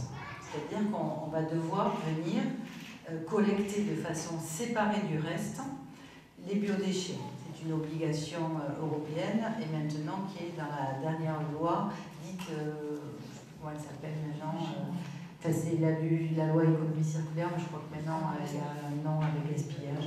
Bon, bref. Donc en fait, ça veut dire que pour respecter la loi, il va falloir proposer des solutions et les mettre en place. C'est-à-dire que déjà avoir le nombre de poubelles correspondant, que les immeubles soient adaptés à la réception de ces poubelles, ce qui n'est pas toujours le cas, et que les collecteurs dont vous parlez soient aussi accessibles, soient entretenus, soient collectés au bon moment avec des détecteurs. Donc là c'est pareil, il y a des villes qui sont pionnières, et des grandes villes, je pense à San Francisco par exemple, mais il y a des grandes villes qui ont réussi, je ne vois pas pourquoi Perpignan ne réussirait pas.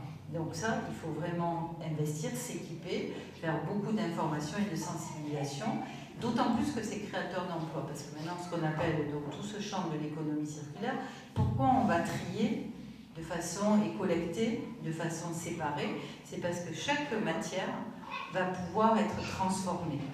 Donc le carton, le papier, on va le recycler, le verre, on va le recycler. Là, c'est un peu pareil, mais on peut aussi imaginer mettre en place des consignes aussi du verre. On n'est pas obligé de toujours envoyer à des multinationales qui partaient, tous ces déchets partaient en Chine. Il y a 2 ans, la Chine a fermé les frontières. Donc on peut, avec les textiles, etc., on peut créer des emplois, faire du réemploi, de la consigne, etc. Donc, et faire en sorte que l'économie en profite ici localement. Avec les biodéchets, on fait du biogaz.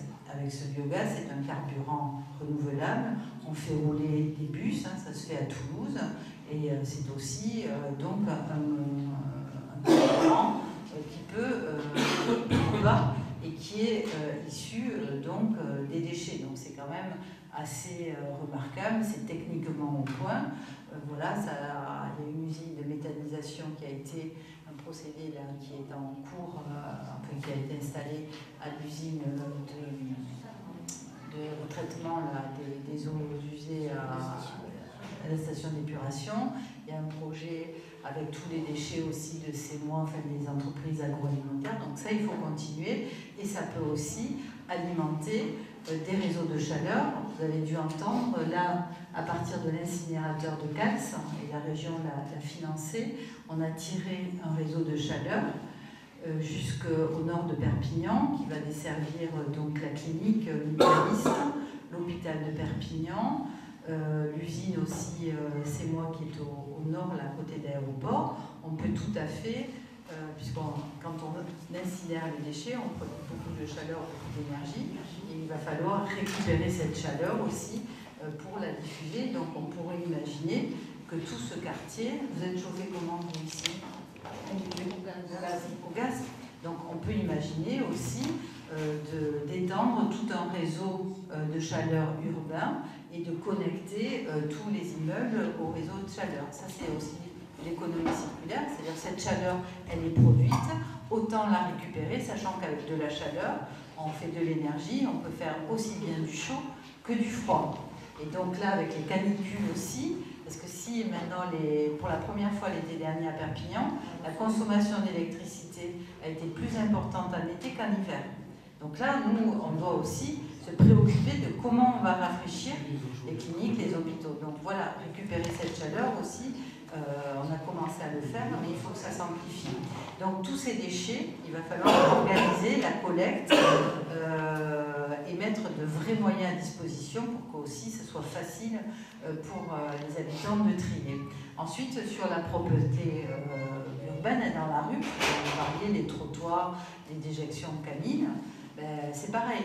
Une fois que le niveau d'équipement est bon, que vous avez des poubelles, moi là, en ce moment, je fais une fixette, vraiment une fixation sur les mégots.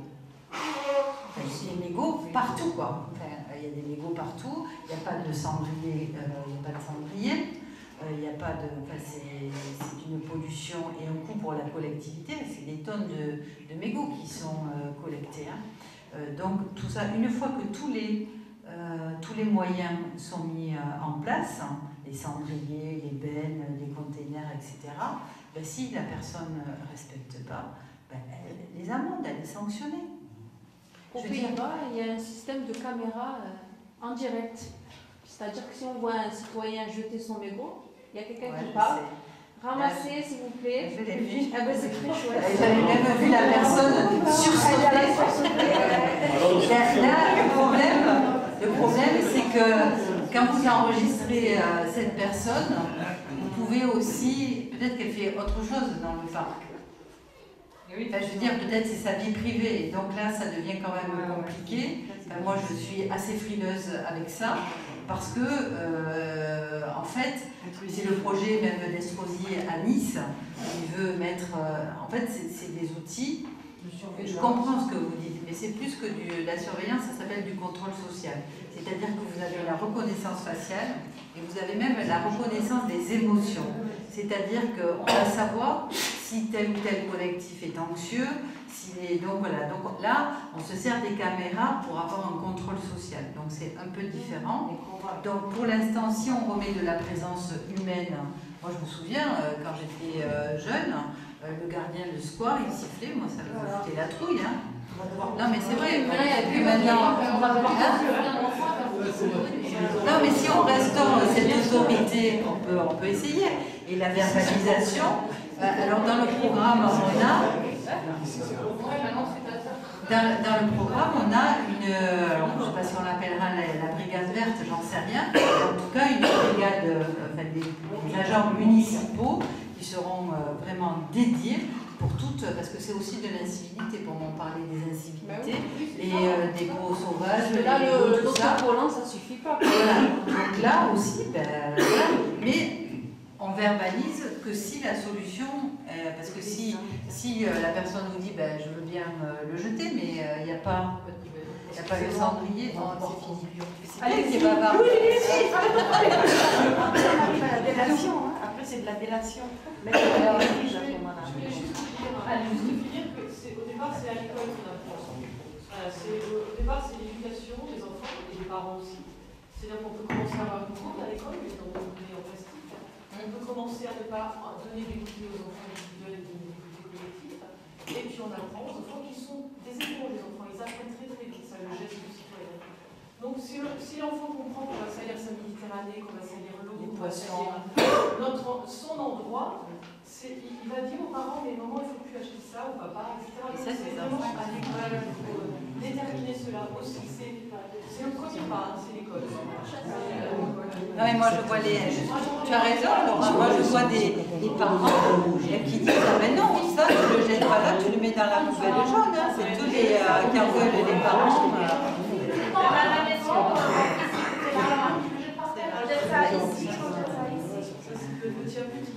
Alors je vais laisser Abdé conclure.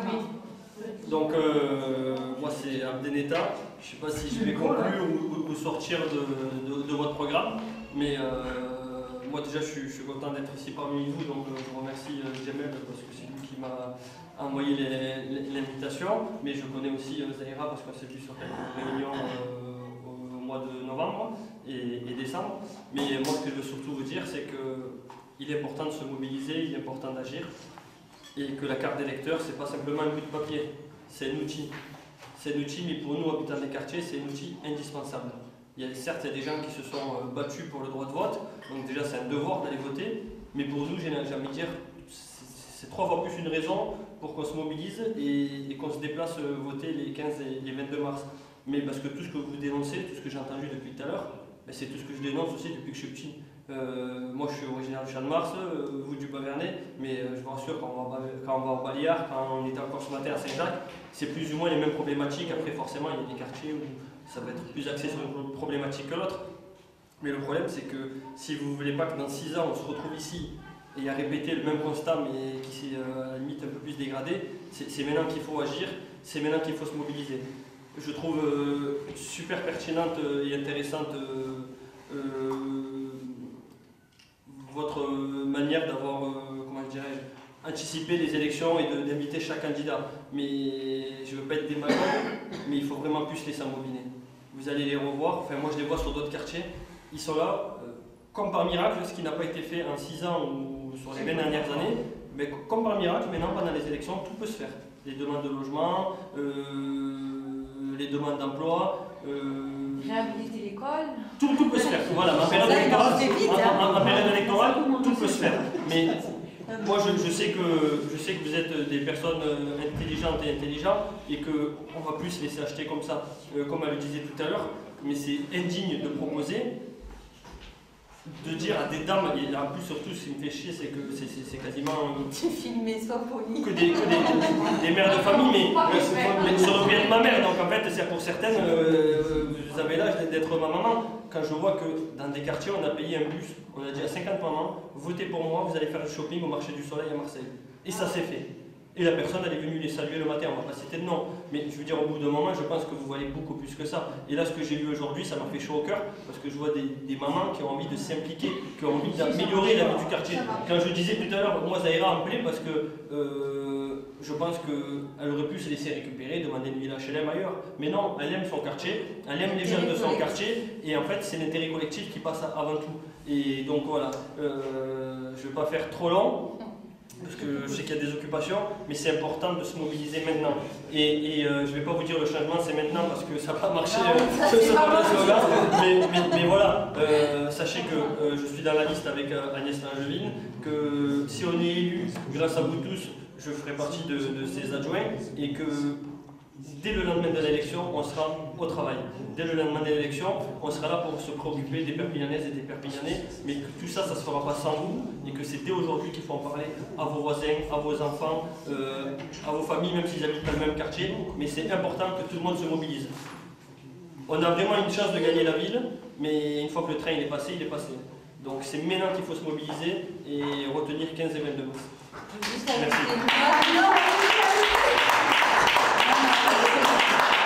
C'est vraiment une phrase. Abdé, quand nous l'avons sollicité, moi j'ai été très claire avec lui. Moi je lui ai dit je ne viens pas chercher une tête de réseau ou un agent électoral. Moi ce que je veux c'est que tu sois candidat, que tu sois sur la liste. Moi c'est une autre logique parce que déjà il a plein de compétences.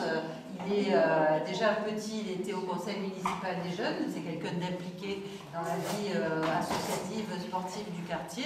Et puis, je lui ai dit, si on ne tient pas nos engagements, ben c'est lui que vous pourrez aussi engueuler, solliciter. Non, mais ce que je veux dire, c'est ça, c'est que les têtes de réseau, les agents électoraux, c'est bon. Là, vous êtes sur, ils ont accepté, pas tous, on a sollicité d'autres.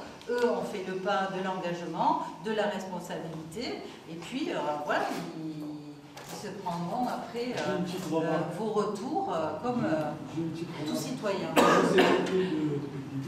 Ouais. Ce que vous dites, c'est très très intéressant, surtout ça touche la santé des êtres humains et du quartier, de tout le monde. Et c'est beau, c'est très très bien, mais on ne vous voit pas. Il faut vous faire entendre. Parce que c'est très intéressant d'avoir des vidéos de votre part, des conférences. Et au contraire, c'est bien ça. Au lieu d'aller regarder la télé, on vient vous voir. Alors vous voyez, ça c'est très important parce que, évidemment... Je ne sais pas si vous aurez le temps de faire tout ça. Non, mais je l'entends, mais vous voyez, ça c'est une contradiction dans laquelle on est pris. Parce que souvent, les habitants nous disent on veut du changement, on veut du renouveau. Et après, quand on est là, on nous dit ah mais on ne vous connaît pas. Donc évidemment, c'est la première... candidature, je me suis décidée et nous avons constitué l'équipe en septembre, donc plus tard que d'autres. Hein. Moi, ça fait pas 2 ans que je me lève tous les matins, que je me rase et que je me dis je vais être maire de Perpignan. Donc voilà, donc on a, mais voilà, vous voyez, on a notre force de conviction, on est tous les jours sur le terrain. Et moi, je pense que, évidemment, qu'il faut que vous me connaissiez. Et après, le plus important, c'est que vous me voyez pendant 6 ans. Moi, je pense que c'est ça. Moi, je me suis engagée à tenir une permanence hebdomadaire. Moi, je veux rester sur le terrain, en plus, c'est ce qui me plaît. Voilà. Voilà. Alors, j'entends la remarque, on va venir autant qu'on peut. C'est vrai qu'on n'est pas sortant. On n'a pas les moyens de... Vous avez un grand... Le sortant non plus, on l'a pas vu. Parce que vous avez mais parce que vous avez un grand message. Il faut le faire passer. Vous allez nous aider. Vous allez nous aider à amplifier. Alors voilà, il faut qu'elle travaille avec son équipe et que son équipe vienne, même si elle ne vient pas. Son équipe, elle peut venir. Il y a des réunions publiques demain soir à 18h30 à Barre. Ça, c'est des réunions publiques, mais même tout à l'heure, ils m'ont demandé demain les ARA. On fera des visites de quartier. Hier, on a fait Champ-de-Mars, Saint-Passis, ce matin Saint-Jacques, l'autre fois, on a fait Baléares. Donc c'est prévu, on va s'arranger entre le planning de Madame Angeline et celui d'habitat du quartier qui soit aussi d'accord pour faire le tour du quartier. Pour qu'on puisse réunir plus de monde. Moi j'ai déjà mal en contact, donc ça peut se faire. Baran. Mais voilà, si... moi je peux vous donner mon téléphone. Hein. Merci beaucoup. Merci d'avoir tout le monde. Je dis ce que je pense. On passe par la photo. La photo. Qui c'est qui prend la photo? Ah non, je m'en vais dessus, moi, c'est possible. Ah ouais, de suite, on fait la photo. Vous avez du courage. Mettez-vous là, je prends en photo ensemble. Ah ben vas-y. Combien d'euros? Je l'ai fait l'autre fois, je l'ai fait...